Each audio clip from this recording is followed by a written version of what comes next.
Assalamualaikum warahmatullahi wabarakatuh. Kaum muslimin yang dimuliakan Allah Subhanahu wa taala. Alhamdulillah, kali ini kita akan mendengarkan langsung dari Pak Kiai Ahmad Shodiq. Sehat, Pak? Alhamdulillah. Mudah-mudahan ke depan beberapa menit ini kita akan mendapatkan pencerahan bagi para wakif dan calon wakif tentunya, bagaimana memahami terkait dengan wakaf, terkait dengan ketenangan jiwa dan sebagainya. Nanti akan lebih dijelaskan secara gamblang oleh Pak Kiai, dan mudah-mudahan dapat mencerahkan para kaum muslimin semuanya, khususnya para wakif dan calon wakif yang akan berwakaf di bulan Ramadan ini. Jadi fenomena Indonesia ini adalah warganya dermawan gitu ya. Jadi mungkin nanti kita ke depan ini akan kita bahas kedermawanan seseorang, khususnya di warga negara Indonesia ini seperti apa, dan bagaimana kita nanti misalnya terkait dengan wakaf ini dalam perspektif tasawuf. Akan kita dengarkan penjelasan secara langsung oleh Pak Kiai Dr. Ahmad Shodiq. Silakan Pak Kiai.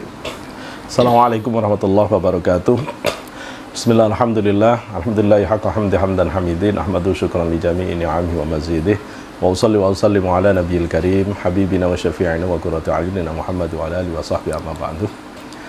Baik, persoalan wakaf kalau dilihat dari perspektif tasawuf ini lebih mendudukkan persoalan posisi dunia, karena kalau tentu persoalan wakaf secara hukum dan lain-lainnya itu dibahas di ilmu fikih. Saya kira tasawuf tidak akan keluar dari apa yang sudah diurai oleh para ulama-ulama fikih. Tasawuf sepakat dengan ulama, para ahli, para fuqaha yang menetapkan bahwa wakaf itu adalah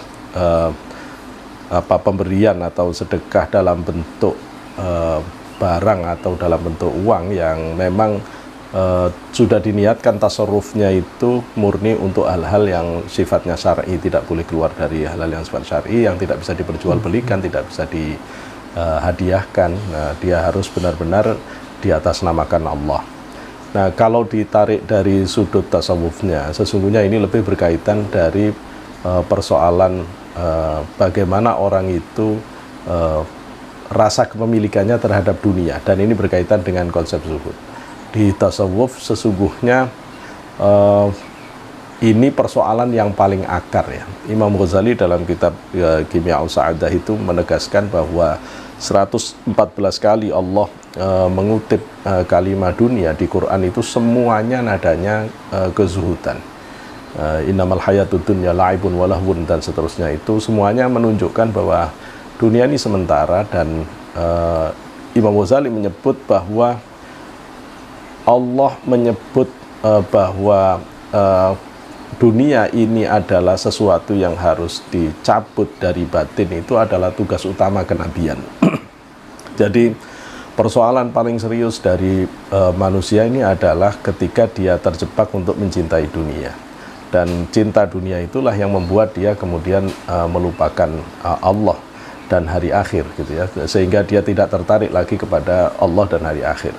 Tugas utama kenabian itu adalah mencabut itu. Karena itu ayat-ayat Al-Quran yang bernada asketik, bernada kezuhudan, begitu juga hadis-hadis yang berkaitan dengan dunia itu tidak lain dalam rangka menawarkan batin supaya tidak ada hubbud dunya, supaya bisa belajar untuk hubbullah. Nah, kalau orang sudah tidak cinta dunia, maka kebiasaan untuk berderma, melepaskan hartanya di jalan Allah, itu pasti akan menjadi mudah gitu ya, akan menjadi mudah. Nah, dalam konteks inilah kemudian menjadi penting ya penjelasan tentang para sufi untuk menjelaskan kedudukan dunia ini sebenarnya, bahwa dunia ini seperti yang dijelaskan Rasulullah waktu berpesan kepada Abdullah ibnu Mas'ud, Abdullah ibnu Umar yang Rasulullah menyatakan kun fid dunya ghariban au ka'abiras sabil. Hiduplah kamu di dunia itu terasing atau seperti orang yang melintas di jalan saja.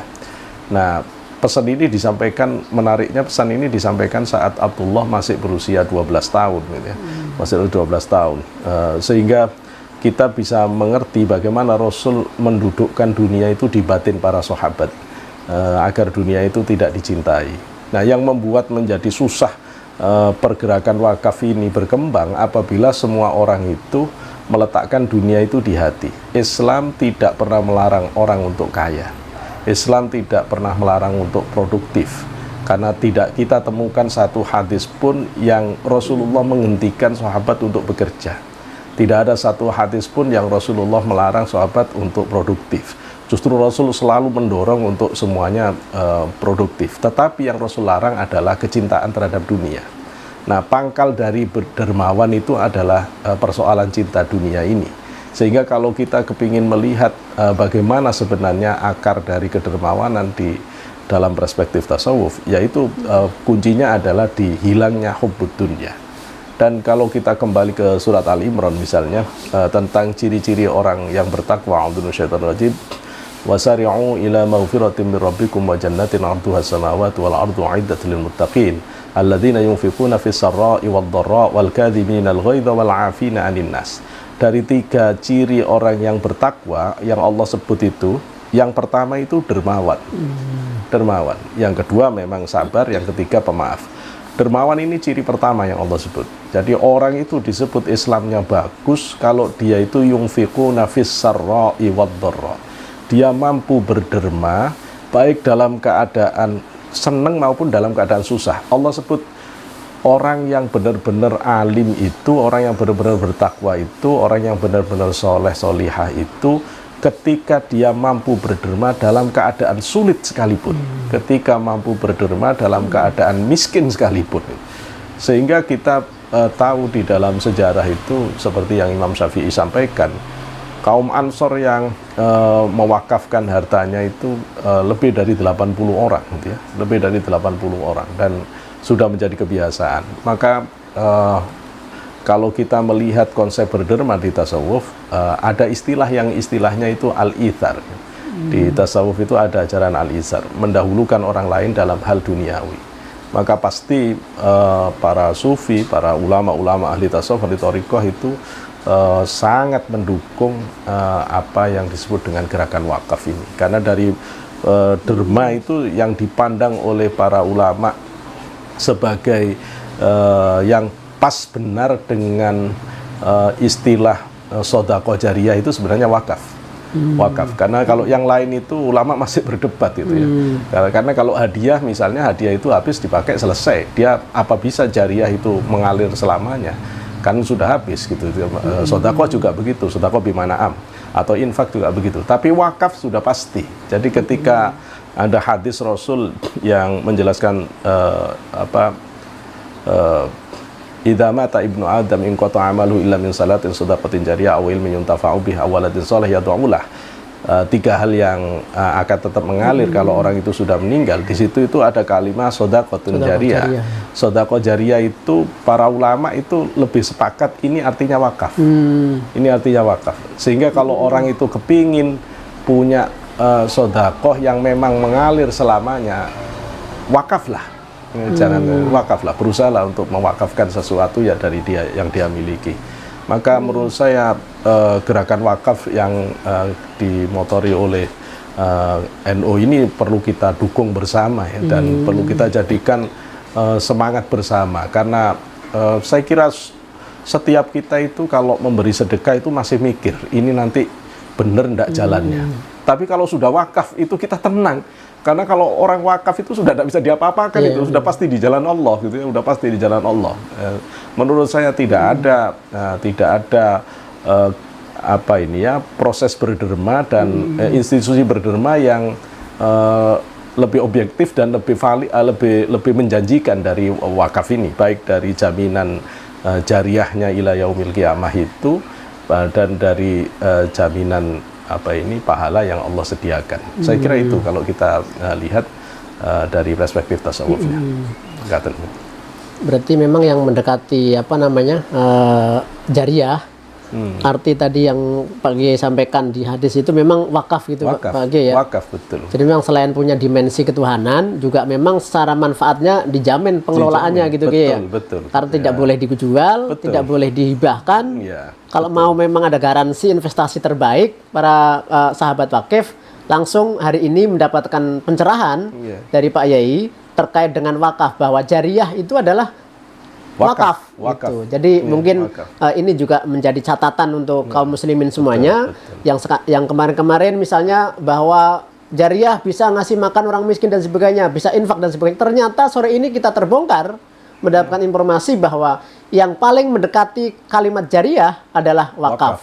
Betul. Terus kira-kira ada tip nggak Pak Kiai untuk tadi misalnya secara dalam perspektif tasawuf itu, karena ini lebih ke dunia gitu ya, jangan sampai kita menjadi kecintaan itu lebih di dunianya dibanding persiapan kehidupan pasca kematian. Kira-kira kaum muslimin bisa mendapatkan tip agar kita bisa mengkondisikan itu Pak Kiai.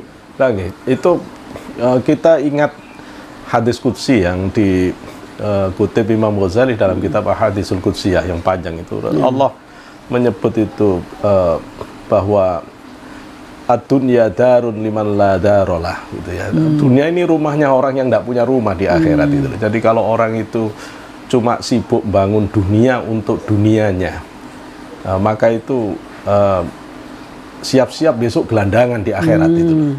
Jadi orang yang ya kelemahan kita itu seringkali sibuk membesarkan diri kita sendiri, sibuk membesarkan nama kita, sibuk dengan membesarkan kelompok. Beda dengan zamannya Rasulullah, semua orang fokus sibuk membesarkan agama, dan itu adalah wakaf, gitu ya. Dan itu nanti solusinya adalah di wakaf itu. Nah, ketika orang itu mewakafkan, maka itu sudah tidak bisa, itu sudah nama Allah yang di situ, itu jaminannya Allah, dan orang akan menjadi besar karena itu. Nah, orang harus punya orientasi lain.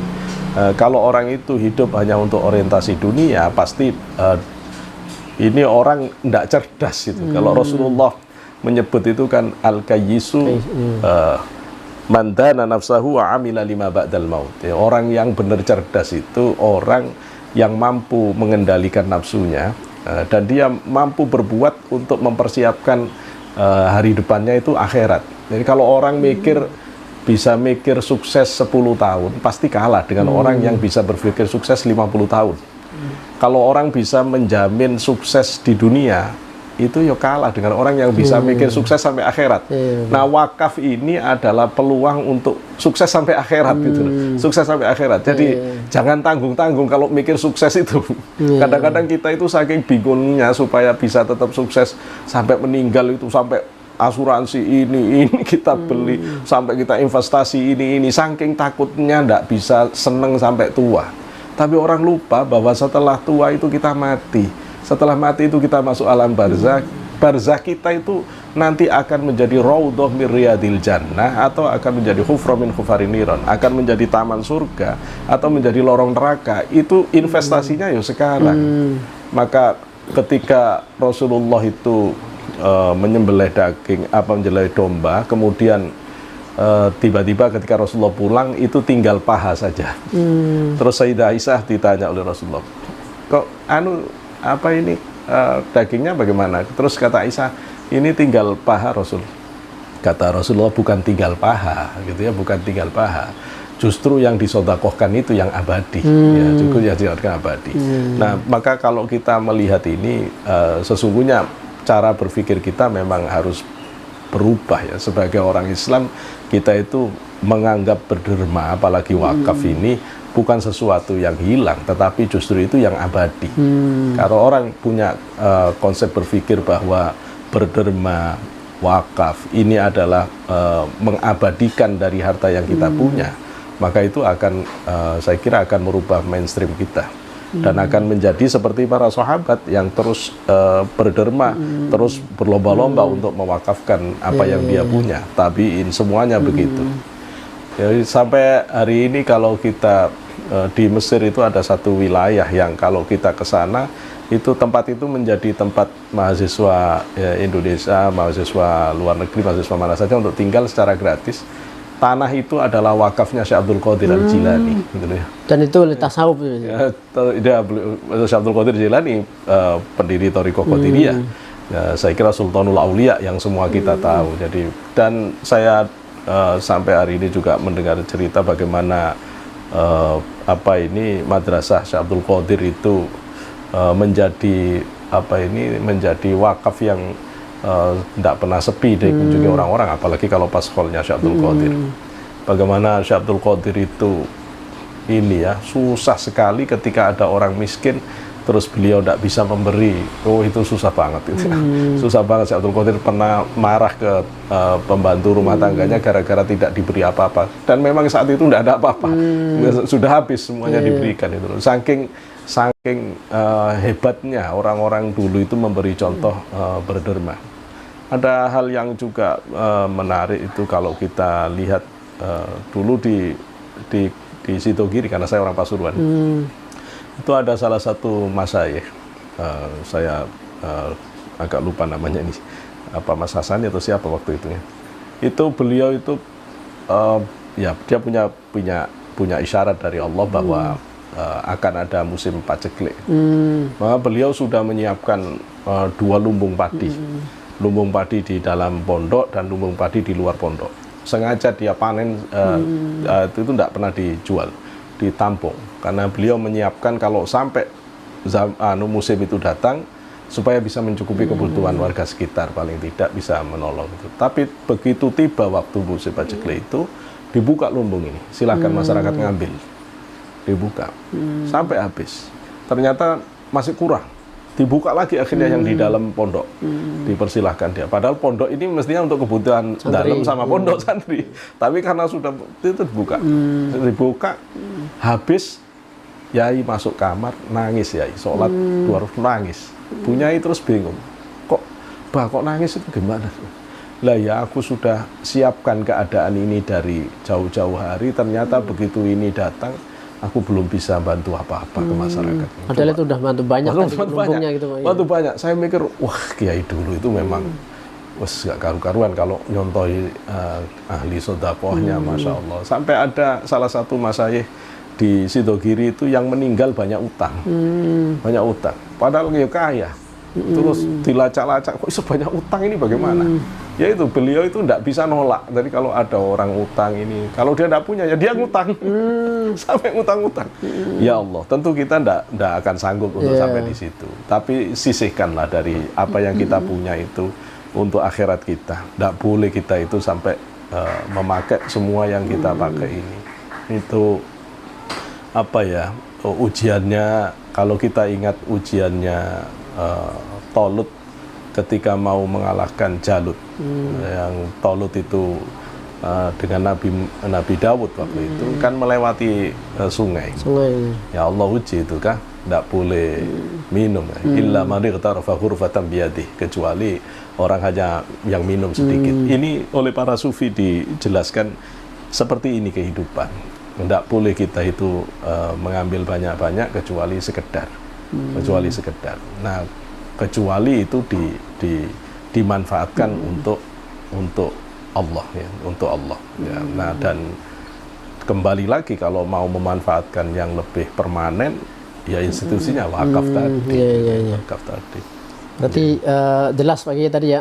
Contohnya para sufi juga sudah mencontohkan bahwa salah satu di antara yang paling mendekati gitu ya untuk investasi terbaik akhirat ya wakaf kira-kira. Jadi kalau para sahabat wakif yang masih galau gitu ya, yang masih sudah punya banyak harta, dunia sudah penuh, jangan galau lagi. Sore ini sudah mendapatkan pencerahan agar coba dipertimbangkan lagi bahwa ada kehidupan pasca kematian ini yang lebih berat, yang harus dipersiapkan. Tadi sudah disampaikan oleh Pak G bahwa wakaf ini sangat dahsyat sekali.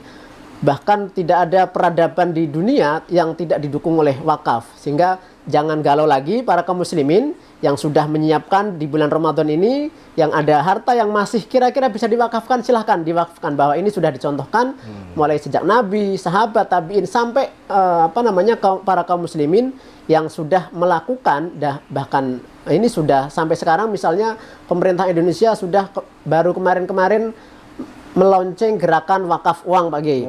Nah, itu sangat positif sekali bahwa secara negara juga sudah memberikan fasilitas sarana untuk kita sebagai kaum muslimin untuk berinvestasi yang sebenarnya gitu ya.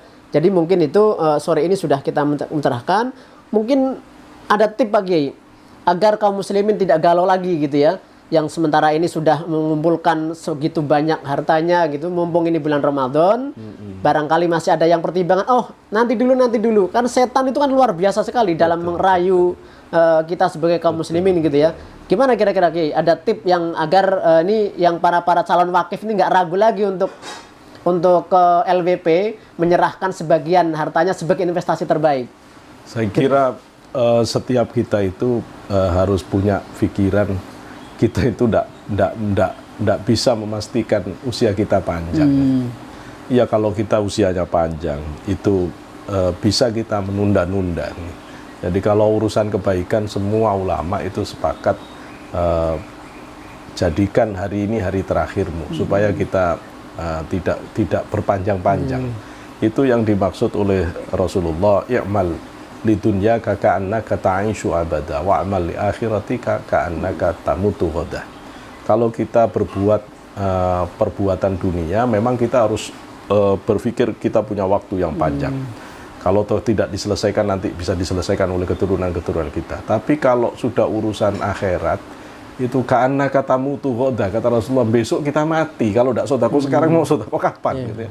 Kalau tidak sedekah sekarang kapan. Jadi kebaikan jangan ditunda. Jadi kapan kita bisa segera lakukan. Kapan kita bisa bersedekah, sedekahlah.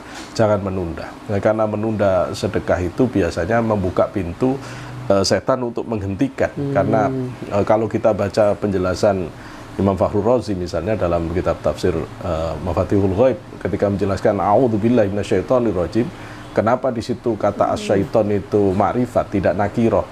Kata beliau bahwa ada setan yang memang secara khusus akan menghentikan kebaikan. Gitu loh ya. Setiap orang punya niat baik, itu ada 30 setan yang akan menghentikan itu. Nah, 30 setan itu akan menyebar di semua anggota dohir batin kita yang menuju itu terjadi. Gitu ya, pikiran dihentikan dengan hayalan yang lain, kemudian tangannya dijauhkan dari dompetnya supaya nggak ngambil uang gitu loh ya. Terus semuanya ada 30 yang terus itu. Nah, 30 itu. Karena itu Allah mengingatkan setiap kita mau melakukan kebaikan, baca Quran terutama, itu fasta'id billah, baca a'udzubillah. Dan a'udzubillah itu memutuskan itu, sehingga menguatkan niat kita kalau memang mau sedekah, kalau mau ngaji, mau sholat, mau wakaf. Saya kira kita harus tahu benar tentang keistimewaan wakaf itu, sehingga kita tidak ragu lagi untuk mewakafkan sesuatu yang memang bisa abadi untuk kita di akhirat itu. Saya kira itu poin pentingnya. Ya, terima kasih Pak Kiai. Sami-sami. Tadi sudah dijelaskan secara panjang lebar. Jadi calon wakif, para kaum muslimin yang ini mumpung bulan Ramadan, bulan filantropi Islam, yang sudah menyiapkan, jangan ragu. Tadi Pak Yaki menyampaikan, kalau masih ragu-ragu, segera baca ta'awudz. A'udzubillahi minasyaitonirrajim. Dari 30 setan itu akan terpental dengan sendirinya kalau kita niatkan untuk berwakaf karena itu investasi terbaik. Jadi jangan ragu lagi bagi kaum muslimin, segera catat nomor rekening yang ada di bawah ini nanti. Ini adalah nomor rekening wakaf pembangunan Gedung Aswaja Kota Tangerang Selatan. Silahkan catat rekeningnya. Mungkin itu pembahasan wakaf kali ini Pak Kiai. Terima kasih, mudah-mudahan bermanfaat untuk kita semuanya. Dari saya, wallahul muwaffiq ila aqwamit thoriq. Wassalamualaikum warahmatullahi wabarakatuh. Waalaikumsalam warahmatullahi wabarakatuh.